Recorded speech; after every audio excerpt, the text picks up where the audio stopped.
مدینے کی گلی کا واقعہ سنا۔ ایک عورت ہے مسجد نبوی میں نماز پڑھنے جاتی ہے، یہ حضرت عمر کے دور خلافت کی کہانی ہے۔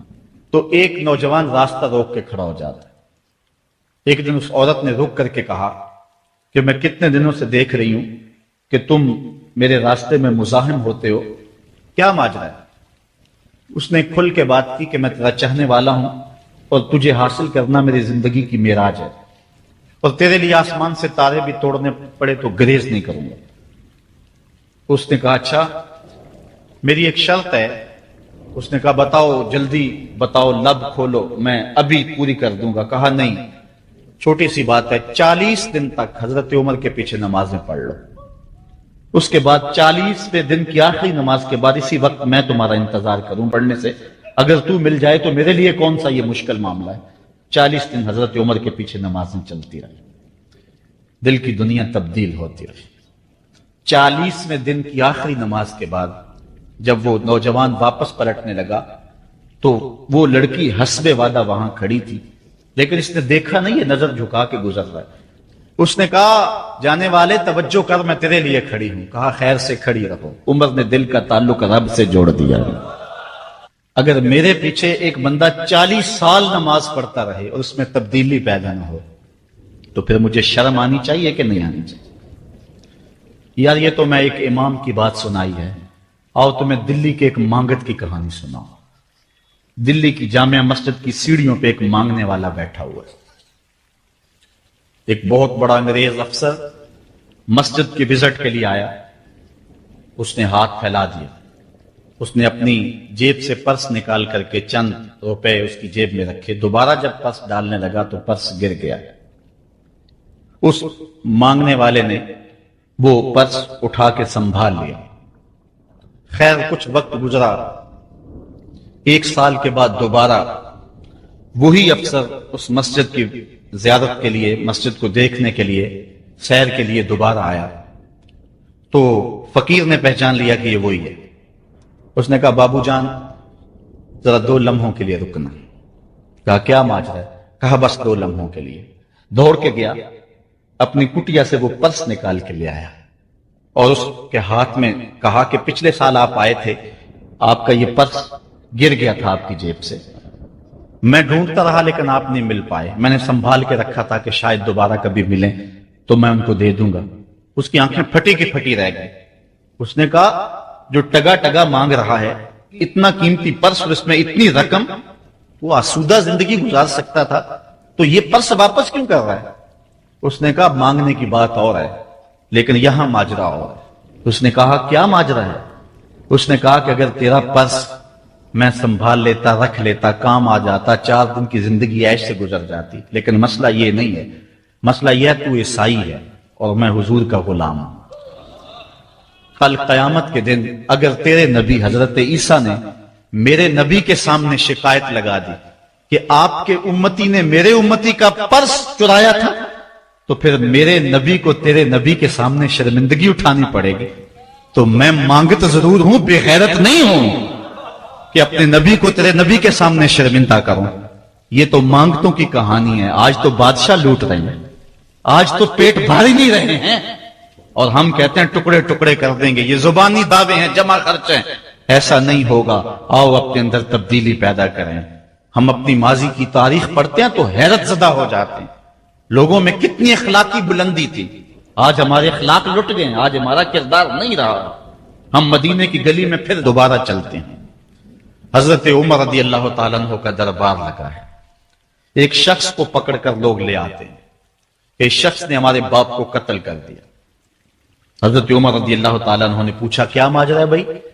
اس نے کہا جی واقعی میں ان کے باپ کا قاتل ہوں، لیکن میں نے قصداً قتل نہیں کیا، ہوا یہ کہ میں ایک مسافر ہوں، جا رہا تھا، راستے کے اندر سبز چراگاہ تھی، میرا اونٹ بھوکا تھا، اس چراگاہ میں داخل ہو گیا، اس کے بوڑھے باپ نے پتھر اٹھایا اور میرے اونٹ کو مارا، اس کی آنکھ نکل گئی، مجھے بڑا غصہ آیا، میں نے وہی پتھر اٹھا کر اس کے باپ کو دے مارا، لیکن وہ ایسے ٹکانے پہ لگا کہ اس کا باپ اقراری ہوں کہ میں نے اس کے باپ کو قتل کر دیا ہے، آپ جو حکم سنائیں میں اس کو قبول کروں گا، لیکن میں ایک مہلت مانگتا ہوں، کہ میرے دوست میرے بھائی کی کوئی رقم میرے ذمے ہے، میرے پاس اس نے امانت رکھی ہوئی ہے اور وہ مجھے پتا ہے کہ میں نے کہاں چھپا کے رکھی ہوئی.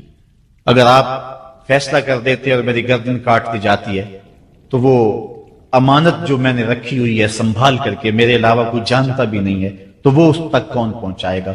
اگر آپ مجھے 3 دن کی مہلت دے دیں تو میں جا کر کے اس کی امانت اس کو واپس کر کے پھر واپس آؤں گا، پھر یہ پھندا پھانسی کا میں اپنے گلے میں ڈلوانے کے لیے تیار ہوں.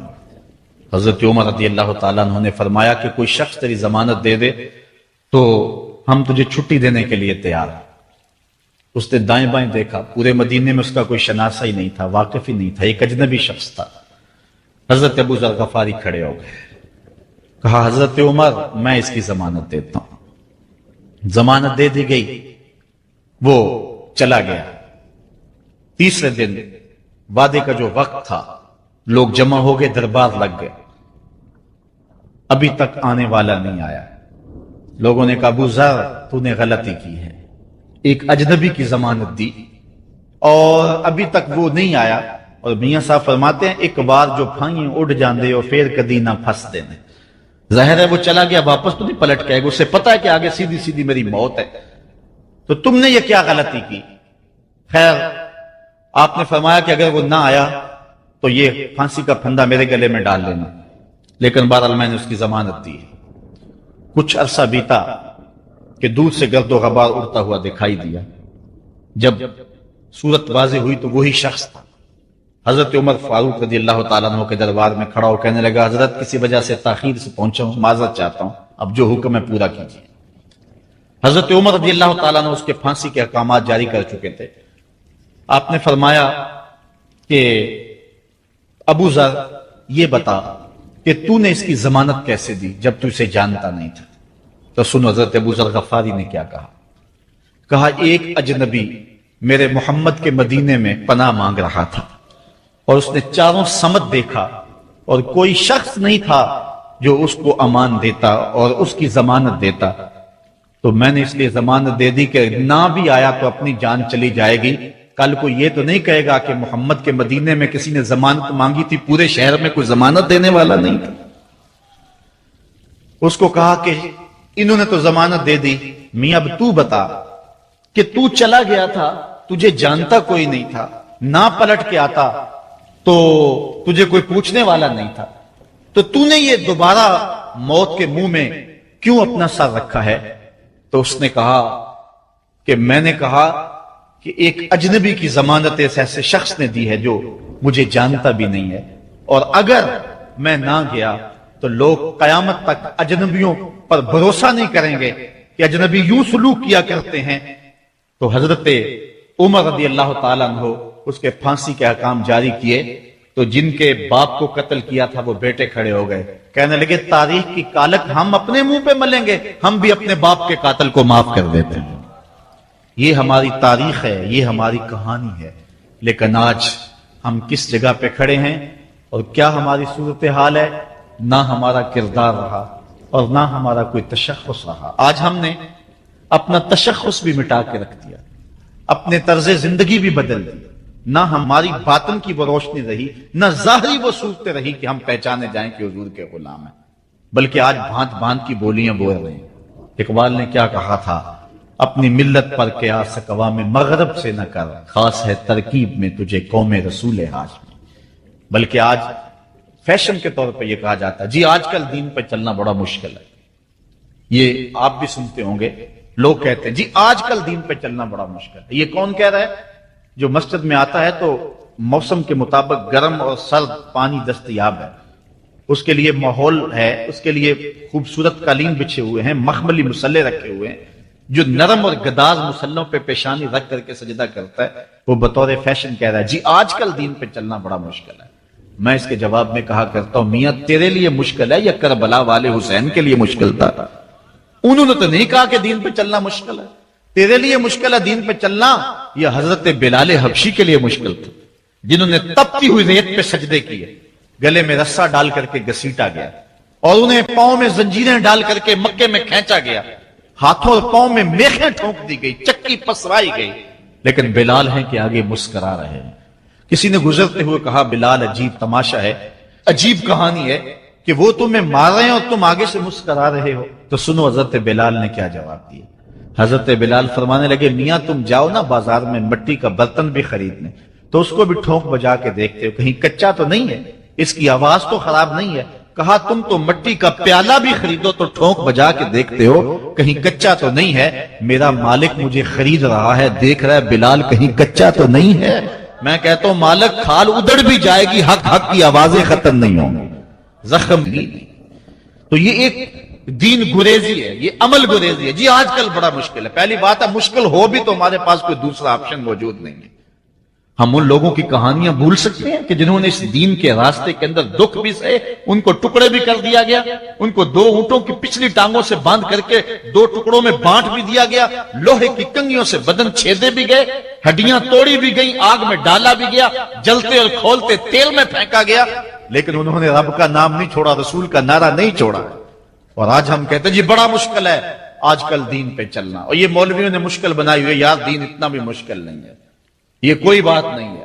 ہم سر سے لے کر پاؤں تک اسلام میں داخل ہوں، یہ ہمارے رب کا ہم سے یہ تقاضا، یا ایھا الذین آمنوا ادخلوا فی السلم کافہ، اے ایمان والو دین میں پورے پورے داخل ہو جا، پورے پورے داخل ہو جا۔ تو ہماری وضاحت، انداز زندگی، طرز معاشرت یہ بتائے کہ تم حضور کے غلام ہو۔ جو غیروں کے طرز زندگی کو اپنا رہا ہے اور ان کو جو ہے وہ پسند کر رہا ہے، وہ سوچے اپنے اندر اترے اور مت کسی کے دھوکے میں رہے۔ میں کہتا ہوں آج اگر کوئی یہ میٹرک پڑھے لڑکے بھی یہ سکول کھول لیتے ہیں گلی میں محلے میں، 200 بچے لے کر کے بیٹھ جاتے ہیں اور ان کو بھی ایک باقاعدہ یونیفارم دیتے ہیں، اس طرح کی ٹائی ہوگی، اس طرح کی شرٹ ہوگی، اس طرح کے بوٹ ہوں گے، گرمیوں میں اس طرح کا لباس ہوگا، سردیوں میں اس طرح کا لباس ہوگا۔ کبھی کسی نے نہیں کہا کہ یہ کیا قدغن لگاتے ہو؟ جس طرح کا بچہ لباس پہننا چاہے اس کو آزادی ہونی چاہیے، یہ کیا تم نے ایک خاص لباس متعین کر دیے؟ کہتے ہیں جی ان کا نظام ہے نا، ایک سکول ہے اور یونیفارم ہے اس کا۔ یار ایک پرائمری سکول کا بھی یونیفارم ہوتا ہے، تو کیا محمد عربی کے دین کا کوئی یونیفارم نہیں ہے؟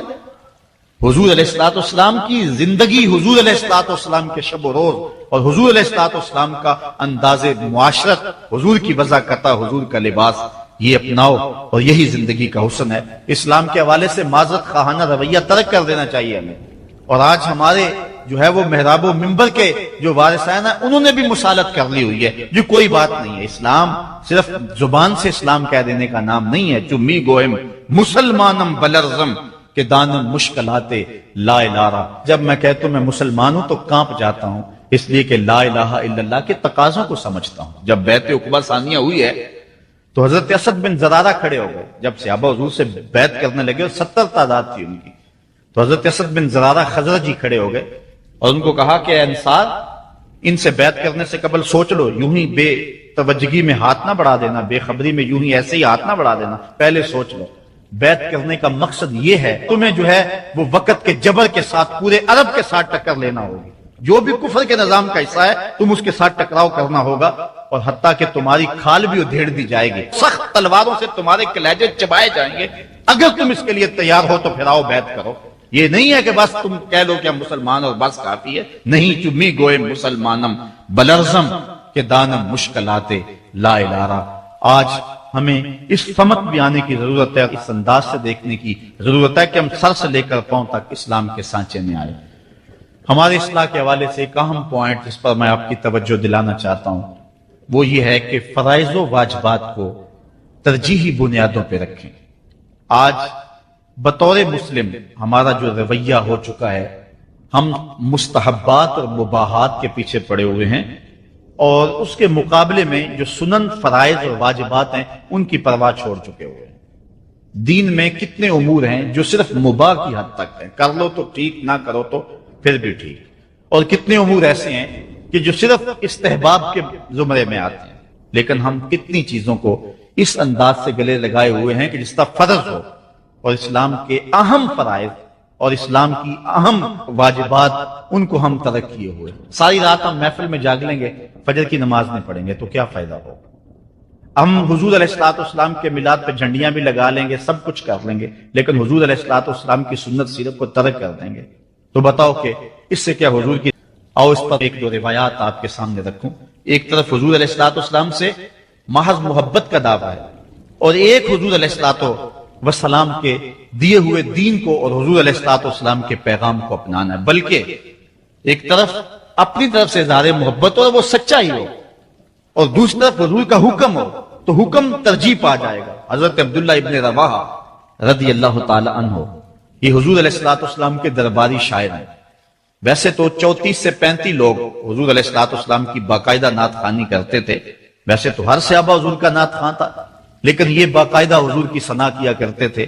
لیکن 3 اصحاب جو ہیں یہ خاص طور پہ حضور علیہ الصلوۃ والسلام کے درباری نعت خواں کہلاتے ہیں، حضرت کعب بن زہیر، حضرت حسان بن ثابت اور حضرت عبداللہ ابن رواحہ رضی اللہ تعالی عنہ۔ حضرت عبداللہ ابن رواحہ کو حضور نے حکم دیا کہ صبح فجر کی نماز کے بعد ہی تم لوگوں کو لے کر کے فلاں جنگ کے لیے نکل جانا۔ اب یہ بات سمجھ میں یہاں آ رہی ہے کہ حضور علیہ الصلوۃ والسلام کے نعت خواں صرف نعت خواں ہی نہیں تھے، وہ مجاہد بھی تھے، وہ تلوار بھی اٹھاتے تھے، وہ جنگیں بھی کیا کرتے تھے۔ اور حضرت عبداللہ ابن رواحہ جن کا یہ میں تذکرہ کر رہا ہوں، یہ جنگ موتا کے اندر ان کی شہادت ہوئی ہے۔ یعنی یہ نہیں ہے کہ صرف زبانی دعویٰ اور جو ہے وہ عمل نہیں ہے، حضور علیہ الصلوۃ والسلام کی حرمت پہ حملہ ہو اور میدان کے اندر کوئی شخص نہ آئے اور اسٹیج کے اوپر جتنے مرضی دعوے کرتا رہے، اس کے دعوے قبول نہیں ہوں گے۔ تو اب حضرت عبداللہ ابن رواحہ رضی اللہ تعالیٰ عنہ کا عمل دیکھیے، نعت خواں بھی ہیں اور مجاہد بھی ہیں دین میں۔ حضور نے فرمایا عبداللہ ابن رواحہ ان لوگوں کو لے کر صبح چلے جانا۔ حضرت عبداللہ ابن رواحہ کے پاس تیز رفتار گھوڑا تھا، آپ نے سب لوگوں کو صبح رخصت کر دیا، لیکن خود رک گئے اس لیے کہ دن تھا جمعے کا۔ سوچا کہ دوبارہ پتہ نہیں حضور سے ملاقات ہو نہ ہو، جنگ پہ جا رہے ہیں، حالات کیا ہوں، اس لیے میں بعد میں تیز رفتار گھوڑے سے ان لوگوں کے ساتھ مل جاؤں گا، رک جاتا ہوں تھوڑی دیر، حضور کے پیچھے جمعہ المبارک کی نماز ادا کر لیتا ہوں، یہ اعزاز بھی مل جائے اور وہ حکم تھا وہ بھی پورا ہو جائے۔ تو حضرت عبداللہ ابن رواحہ رضی اللہ تعالی عنہ نے نماز جمعہ ادا کی۔ حضور علیہ الصلوۃ والسلام نے فرمایا، اے عبداللہ بن رواحہ، میں نے تو تمہیں حکم دیا تھا کہ صبح تم چلے جانا، لیکن تم یہاں موجود ہو۔ عرض کی حضور میں نے یہ عزم کیا ہے کہ میں ان کے ساتھ شامل ہو جاؤں گا، لیکن رکا اس لیے ہوں تاکہ آپ کے ساتھ جمعۃ المبارک پڑھنے کی سعادت حاصل کر لوں۔ اب یہ سعادت چھوٹی نہیں تھی، حضور علیہ الصلوۃ والسلام کی اقتداء میں نماز اور وہ بھی نماز جمعہ کتنی بڑی سعادت ہے۔ لیکن حضور نے کیا فرمایا سنیے، اور اس مختصر سی بات سے بہت کچھ سمجھیے۔ حضور نے فرمایا لو انفقت ما فی الارض جمیعا ما ادرکت فضل غدوتہم، اے ابن رواحہ اگر تو زکات اس کے ضمن میں اگر جو ہے وہ محبت کے مظاہر بھی سامنے آ جائیں تو اس میں کوئی قباحت نہیں ہے۔ اور اس پر روایت حضرت عبداللہ بن قراد رضی اللہ تعالی عنہ سے، اور یہ صحیح بخاری میں موجود ہے کہ آقا کریم علیہ السلام نے وضو فرمایا اور وضو کا پانی زمین پر صحابہ گرنے نہیں دیتے، اپنے منہ پہ اور اپنے چہروں پہ مل لیتے ہیں۔ تو آقا کریم علیہ السلام نے فرمایا ما یحملکم علی ھذا، صحابہ تمہیں اس بات پر کس شے نے ابھارا ہے؟ میرے وضو کے پانی کو جو تم زمین پر نہیں گرنے دیتے تو اس کا سبب کیا ہے؟ تو حضرت عبد الرحمن بن قراد کہتے ہیں کہ صحابہ نے کہا قالوا حب اللہ ورسولہ، اللہ اور اس کے رسول کے پیار نے ہمیں اس بات پہ ابھارا ہے۔ تو حضور علیہ الصلوۃ والسلام نے جو ارشاد فرمایا اس عمل سے نفی نہیں کی، لیکن ساتھ حضور نے فرمایا جو چاہتا ہے اللہ اور اس کا رسول اس سے پیار کرے اور وہ اللہ اور اس کے رسول سے پیار کرے، اسے 3 چیزوں کا خیال رکھنا چاہیے۔ ایک، جب بھی بولے سچ بولے، اور جب بھی اس کے پاس کوئی امانت رکھے تو امانت کو ادا کرے، اور اپنے ہمسایوں کے ساتھ حسن سلوک کرے۔ یعنی اگر وہ اس مظاہرہ محبت میں شامل ہو گیا اور حضور کے وضو کا پانی اس کے ہاتھ سے مس ہو گیا اور اس نے برکت سے اپنے منہ کے ساتھ مل لیا ہے، تو اس کا یہ مطلب نہیں ہے کہ جو باقی اعمال ہیں ان سے ان کو چھٹی مل گئی۔ یہ مفہوم ہے اس حدیث کا۔ اگر کوئی بندہ محفل میلاد منعقد کر لیتا ہے، دیگر امور مستحبات کی ادا کرتا ہے، تو اس کا یہ مطلب نہیں ہے کہ اب نماز نہ پڑھے اس کو کوئی پرواہ نہیں ہے، وہ بخشا گیا ہے، جس طرح کہ آج کل ہمارے ثنا خواں جو ہے تاثر دیتے ہیں کہ جو محفل میلاد میں آ گیا وہ بخشا گیا۔ اللہ تعالیٰ چاہے اس کے لیے کوئی مشکل نہیں ہے، لیکن جو دین ہے اس دین کو ہلکا کرنے والی بات ہے۔ بلکہ آج کل تو ممبر و محراب پر جنت اور دوزخ کا مذاق اڑایا جا رہا ہے۔ ایک بندہ کہہ رہا ہے کہ ہوئے تو کیڑی جنت دا کرنا ہے تذکرہ۔ میں نے کہا میاں اسی جنت کا جس جنت کے لیے حضور لمبے لمبے ہاتھ اٹھا کے دعا مانگا کرتے تھے اور فرماتے جب اللہ سے مانگو تو جنت الفردوس مانگو، اور ایک بولا کہ مجھے دیکھ کر جہنم کو بھی آئے پسینہ. ہمارے استاد فرمایا کرتے تھے بیٹے تیرے منہ میں آج طوطی بولتا ہے جو مرضی کہہ لے، یہ تو کل قیامت کے دن پتا چلے گا کہ پسینہ کس کو آتا ہے، تجھے آتا ہے یا جہنم کو آتا ہے. ایک بولا کہ قبر دا خوف دے دے کے لوکی مینو ڈرانے نے. لوگ کون ہے ڈرانے والے؟ تبشیر اور تنذیر یہ نبی کا منصب ہے، نبی کی شان ہے. مبشر اور نذیر یہ نبی کی شانیں. حضور نے ڈرایا بھی ہے، حضور نے بشارت بھی دی ہے، لیکن اس بات کا منبر پہ بیٹھ کر کے تمسخر اڑایا جا رہا ہے اور لوگوں کو بے عملی کی طرف لے جایا جا رہا ہے. اس لیے آپ اس بات پہ غور کریں، اس بات پہ توجہ کریں. قیامت کے دن یہ لوگ کام نہیں آئیں گے، یہ پلہ چھڑا جائیں گے اور کہیں گے کہ جو ہے وہ ہم نے ان کو نہیں کہا تھا، بلکہ جو بت جن کو لوگ پوچھتے ہیں اور جن لوگوں کی لوگ پرستش کرتے ہیں وہ بھی کل قیامت کے دن کہیں گے کہ ان کو عقل نہیں تھی، ان کو سمجھ نہیں تھی. تو وہ عذر مقبول نہیں ہوگا کہ ہم ان کے کہنے پہ جو ہے وہ پوجا شروع کی. اس لیے اگر کوئی شخص تمہیں عمل سے بے رغبت کرنا چاہتا ہے اور تبشیر و تنذیر کو تمہاری نظر میں ہلکا کر دینا چاہتا ہے اور تم اس کے اس انداز سے عبادت کو ہلکا سمجھنے لگ جاتے ہو تو کل قیامت کے دن کوئی عذر مسموع نہیں ہوگا. اللہ نے عقل دی. انسان کا خسارہ کیا ہے؟ کہا قسم محبوب تیرے زمانے کی کہ بے شک انسان خسارے میں ہے. ویسے آج کا انسان تو خسارہ مانتا نہیں، اپنے عمل سے رویے سے وہ اس بات کا انکار کرتا ہے میں تو خسارے میں نہیں ہوں، میں تو ہواؤں کے دوش پہ اڑتا ہوں، میں تو پانی کی تہ میں اترنے کے فن سے آشنا ہوں، میں تو ایٹم کا کلیجہ شک کر لیا ہے، میں تو چرخ پہ گھومتا ہوں، میں تو پانیوں کو مسخر کر لیا ہے، میں تو ہواؤں کو اپنی قید میں کر لیا ہے، میں تو چاند کی چھاتی روند چکا ہوں، میں تو مریخ کے سفر کی تیاریوں میں ہوں. میری زندگی کا حسن دیکھو، کہاں وہ گھاس پھونس کی جھوپڑیاں اور کہاں یہ عالی نصب محلات، کہاں کھانے کے لیے نان شبینہ بھی نہیں تھا اور کہاں ٹیبل پہ اتنے کھانے پڑے ہوتے ہیں کہ مشکل ہوتا ہے کہ کس کو کھائیں اور کس کو چھوڑیں، کہاں پہننے کے لیے پیوند لگے لباس ہوتے اور کہاں آج اتنے لباس ہوتے ہیں کہ موسم بدل جاتے ہیں اور لباس بدلنے کی باری نہیں آتی. یہ تارکول کی سڑکیں دیکھو، یہ عالی نصب پلازے دیکھو، یہ میرے بنگلے، یہ میری کوٹھیاں، یہ لمبی لمبی گاڑیاں، یہ فراٹے بھرتے ہوئے جہاز، میں تو خسارے میں نہیں. آج کا انسان کہتا ہے اپنے رویے سے کہ میں تو خسارے میں نہیں ہوں. رب کہتا ہے محبوب تیرے زمانے کی قسم انسان خسارے میں. تو انسان تو خسارہ مانتا نہیں ہے اور اللہ کہتا ہے محبوب تیرے زمانے کی قسم یہ خسارے میں ہے. تو پھر خسارہ کیسا ہے؟ علماء فرماتے ہیں خسارہ انسانیت کا ہے، حیوانیت کا نہیں ہے. یہ اگر ہواؤں کے دوش پہ اڑتا ہے تو یہ انسانی کمال نہیں ہے، وہ تو مکھی بھی اڑتی ہے. اگر یہ پانی کی تہ میں اترنے کے فن سے آشنا ہے تو یہ انسانی کمال نہیں ہے، وہ تو مچھلی بھی اتر جاتی ہے. انسانی کمال کیا ہے؟ مروت، ہمدردی، بھائی چارہ، احساس، یہ ہیں انسانی کمال. اور یہ بتدریج دم توڑ رہے ہیں. کیا بھائی بھائی کا گلا نہیں کاٹ رہا؟ کیا خون سفید نہیں ہو رہے؟ آج کا انسان دہشت گرد ہے، آج کا انسان ڈرون حملے کرتا ہے. تو کہا کہ انسانیت کی مروت دم توڑ رہی ہے، محبتیں ٹوٹ رہی ہیں. آج کا انسان کا گلا چیر کے فخر اور خوشی محسوس کرتا ہے. وہ کیا کسی نے کہا تھا گھر کی آگ بجھی تو کچھ سامان بچا تھا جلنے سے، سو وہ بھی ان کے ہاتھ لگا جو آگ بجھانے آئے تھے. تو آج کا انسان انسانیت کو توڑ رہا ہے، لیکن محبوب کے زمانے کا انسان دیکھنا ہو تو تمہیں ابو بکر عمر جیسے انسان ملیں گے، تجھے عثمان و علی جیسے لوگ ملیں گے، بلال حبشی اور ابو ذر غفاری جیسے لوگ ملیں گے. تو کہا قسم تیرے زمانے کی بے شک انسان خسارے میں.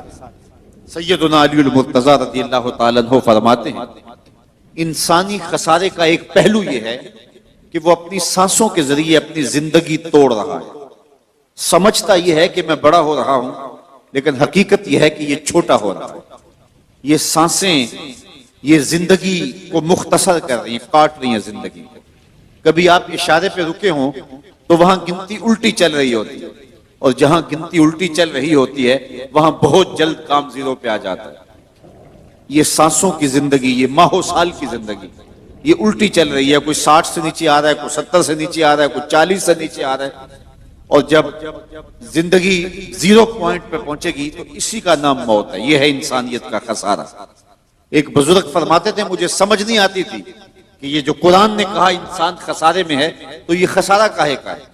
میں ایک دن سمرقند کے بازار سے گزر رہا تھا وہاں ایک آدمی پھٹے پہ رکھ کے برف بیچ رہا تھا اور ساتھ آواز لگا رہا تھا، اور اس کی آواز کیا تھی؟ وہ کہہ رہا تھا ارحمو ارحمو من یذوب راس مالہ، اور میرے پہ رحم کرو، میں ایک ایسا شخص ہوں جس کا راس المال پگھلتا جا رہا ہے، میں ایک ایسا شخص ہوں جس کا راس المال پگھلتا جا رہا ہے۔ آپ کپڑا بیچتے ہیں، آج گاہک نہیں ملا، ہو سکتا ہے کل 2 آنے مہنگا مل جائے اور آپ کو فائدہ ہو جائے۔ آپ پیٹرول بیچتے ہیں، آج گاہک نہیں ملا، ہو سکتا ہے کل 6 روپے اوپر چلا جائے، وہ پڑا پڑا لاکھوں روپے کا فائدہ دے جائے۔ لیکن برف ایک ایسا سودا ہے، اگر آج گاہک نہیں آیا تو کل برف ہی نہیں ہوگی۔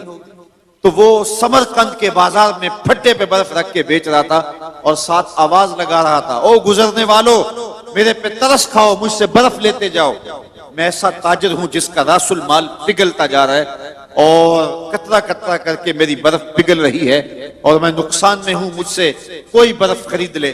تو وہ کہتے ہیں جب اس نے یہ آواز لگائی نا تو میرے قدم رک گئے اور میں نے اس کو کہا میاں آج مجھے ان الانسان لفی خسر کا ترجمہ سمجھ میں آ گیا، جس طرح تیری برف پگھلتی جا رہی ہے میری زندگی پگھلتی جا رہی ہے، تیری برف قطرہ قطرہ پگھل رہی ہے اور میری زندگی سانس سانس پگھل رہی ہے۔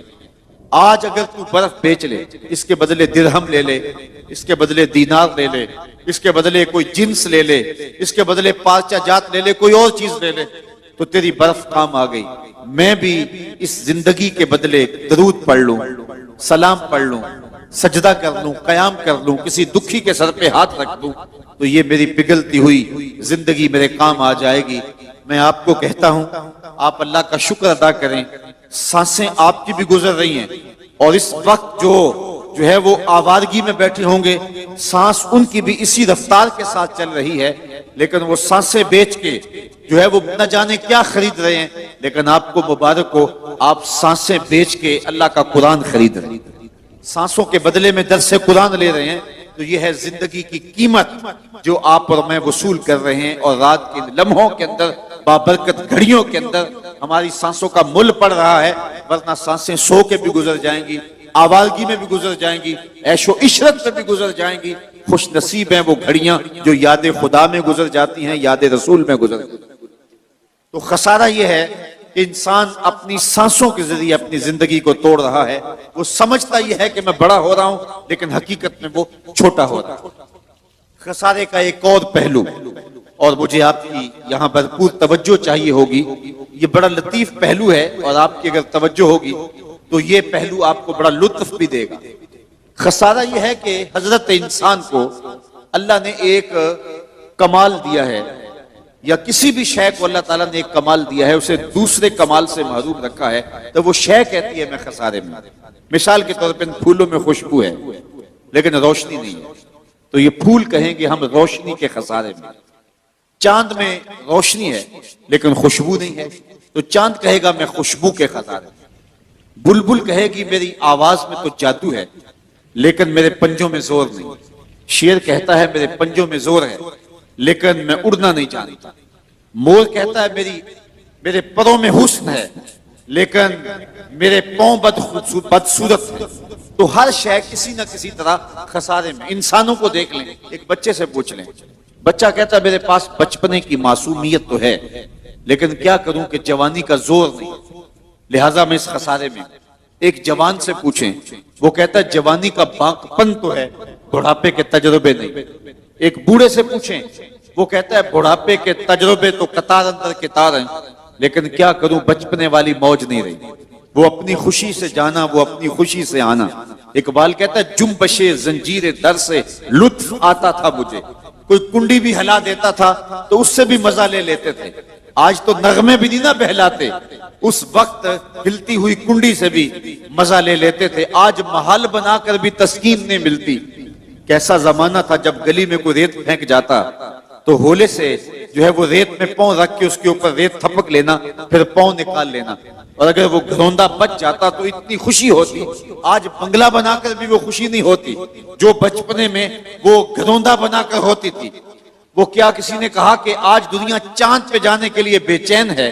کیسا زمانہ تھا کہ بچپن میں جب ہم خود ہی چاند ہوا کرتے تھے، اپنے جل جانے کا بھی احساس نہیں تھا، جلتے ہوئے شعلوں کو چھیڑا کرتے تھے، اب تو ایک آنسو بھی باعث رسوائی ہے، بچپن میں جی بھر کے رویا کرتے تھے۔ وہ کیسا زمانہ تھا، وہ کیسی گھڑیاں تھی، روٹھ جاتے تو منانے کے لیے کیا ہوا کرتے تھے لوگ، وہ کیا مزے تھے۔ کسی نے کہا یہ دولت بھی لے لو، یہ شہرت بھی لے لو، بھلے چھین لو مجھ سے میری جوانی، مگر مجھ کو لوٹا دو بچپن کا ساون، وہ کاغذ کی کشتی، وہ بارش کا پانی۔ تو ایک بوڑھے سے پوچھے، وہ کہتا ہے بڑھاپے کے تجربے تو ہیں لیکن بچپنے کی موج نہیں رہی، وہ کاغذ کے جہاز اور وہ کاغذ کی کشتیاں، وہ زمانہ بچپن کا، لہٰذا میں اس خسارے میں آ گیا ہوں کہ وہ بچپن کی موج نہیں رہی، وہ حسن نہیں رہا۔ ایک عالم سے پوچھیں، وہ کہتا ہے علم کا نور تو ہے لیکن سحر کی سسکیاں نہیں ہیں۔ ایک شب زندہ دار سے پوچھے، وہ کہتا ہے سحری کا رونا تو ہے لیکن علم کا جمال نہیں ہے۔ تو ہر شے کسی نہ کسی خسارے میں ہے، کسی کو خوشبو کا خسارہ، کسی کو روشنی کا خسارہ، کسی کو جوانی کا خسارہ، کسی کو معصومیت کا خسارہ۔ لیکن اگر تمہیں شوق آ جائے کسی ایسی ذات سے ملنے کا جس میں کوئی خسارہ نہ ہو، حسن کی ساری شوخیاں اور جمال کے سارے کرینے ایک پیکر میں ڈھونڈنا چاہتے ہو، تو رب کہتا ہے آؤ مدینے کی گلی میں آ جاؤ، میں نے ایک ذات محمد عربی کی ایسی بنائی ہے جس میں کوئی خسارہ رکھا ہی نہیں ہے۔ حسن یوسف دم عیسیٰ ید بیضا داری، آنچ خوباں ہما دارن تو تنہا داری۔ تم نے پھوٹتے جھرنوں کا حسن دیکھا ہوگا، تم نے بہتی ندیوں کا جمال ملاحظہ کیا ہوگا، تم نے ساون کی رتوں کے مزے لیے ہوں گے، کوسے قضا کی رنگینیاں اور دھنک کی شوخیاں تم نے دیکھی ہوں گی، اور تم نے تتلی کے پروں میں قدرت کی سنائی اور کاریگری دیکھی ہوگی، مور کے پروں میں قدرت کی مینا کری کاری کے رنگ دیکھے ہوں گے، تم نے معصوم بچے کی مسکراہٹ اور بوڑھے کے بالوں کی سفیدی بھی دیکھی ہوگی، تم نے ساون کے نچڑتے بادل بھی دیکھے ہوں گے، پھوٹتے جھرنے اور بہتی ندیاں تم نے ملاحظہ کی ہوں گی۔ لیکن یہ سارے حسن اور سارے جمال ایک جگہ میں مجتمع دیکھنا چاہتے ہو، تو رب کہتا ہے وہ میں نے ایک ہی ذات محمد عربی کی بنا دی۔ کائنات حسن جب پھیلی تو لامحدود تھی، اور جب سمٹی تو تیرا نام بن کے رہ گیا۔ قسم محبوب تیرے زمانے کی، بے شک انسان خسارے میں۔ اچھا، خسارے سے کوئی بچا ہوا بھی ہے؟ رب نے جو خسارے کی بیماری حضرت انسان کو لگ گئی، تو اس کے بیان کرنے کا مقصود کیا تھا؟ کیا انسان کو خوف زدہ کرنا مقصود تھا، یا اس کو یہ خطرناک مرض بتا کے اس کو علاج کی طرف متوجہ کرنا مقصود تھا؟ جس طرح کسی مریض کو کینسر ہو جائے تو ڈاکٹر حکیم حاذق اسے بتاتا ہے کہ تجھے یہ موذی مرض لگ گیا ہے، تو اس کا یہ مقصد کبھی نہیں ہوتا کہ اس کی زندگی کی جو چند سانسیں ہیں ان کو بھی میں اوکھا کر دوں، بلکہ اس کا مقصد یہ ہوتا ہے کہ اس خطرناک بیماری سے آگاہ کر کے اس کو علاج کی طرف متوجہ کروں، تاکہ یہ پرہیز کر کے اپنی بیماری کا علاج کر سکے۔ میں حضرات آپ کی توجہ چاہوں گا، میرے رب نے یہاں انسان کو لگی ہوئی بیماری جو خسارے کی صورت میں لگ گئی ہے، اس کو بیان کرنے کا یہ مقصود ہے کہ اس کو علاج کی طرف متوجہ کیا ہے، اور وہ علاج بھی قرآن مجید کی اسی صورت کے اندر بیان فرما دیا کہ انسان تجھے خسارے کا مرض لگ گیا ہے، اور اگر تو خسارے سے بچنا چاہتا ہے تجھے میں علاج بھی دیتا ہوں۔ اِلَّا الَّذِينَ آمَنُوا، خسارے سے بچنا ہے تو میرے محمد عربی کا دامن پکڑ لے، کیونکہ ایمان حضور سے وابستگی کا نام ہے، حضور سے تعلق کے خاطر کا نام ہے، تو اس لیے کہا اِلَّا الَّذِينَ آمَنُوا، ساتھ علاج بھی بتایا۔ اگر تو چاہتا ہے کہ میں خسارے سے بچ جاؤں تو علاج یہ ہے کہ میرے محبوب کے دامن سے وابستہ ہو جا، پھر خسارے سے بچ جائے گا، خسارہ تیرا کچھ بگاڑ نہیں سکتا۔ تو ورنہ حالات کا جبر تجھے پیس کے رکھ دے گا۔ میں یہاں ایک سادی سی مثال دیا کرتا ہوں۔ کسی زمانے میں چکی سے آٹا پیستے تھے، اور آج وہ دور نہیں رہا۔ چکی کے دو پتھر ہوتے ہیں، ایک نیچے والا ساکن و جامد اور اوپر والا متحرک، درمیان میں خالی جگہ ہوتی ہے جہاں کلی لگی ہوئی ہوتی ہے، اور اس میں دانے ڈالتے ہیں، ہمارے علاقے میں اسے گالا کہتے ہیں، اور پھر چکی کو گھماتے ہیں، تو جو دانے ان پتھروں کے نیچے آ جاتے ہیں وہ پس جاتے ہیں، اور جو کلی کے ساتھ جڑ جاتے ہیں وہ بچ جاتے ہیں۔ رب کہتا ہے محبوب تیرے زمانے کی قسم، بے شک انسان خسارے میں ہے، بچے گا وہی جو تیرے دامن سے جڑ کے رہے۔ تو خسارے سے بچنا چاہو تو حضور کے دامن سے وابستگی اختیار کرنا ہوگی. دنیا کے اوپر کتنے لوگ آئے اور چلے گئے، خسارے سے اپنے آپ کو بچا نہ پائے، لیکن جو بھی میرے حضور کے دامن سے وابستہ ہو گئے وہ خسارے سے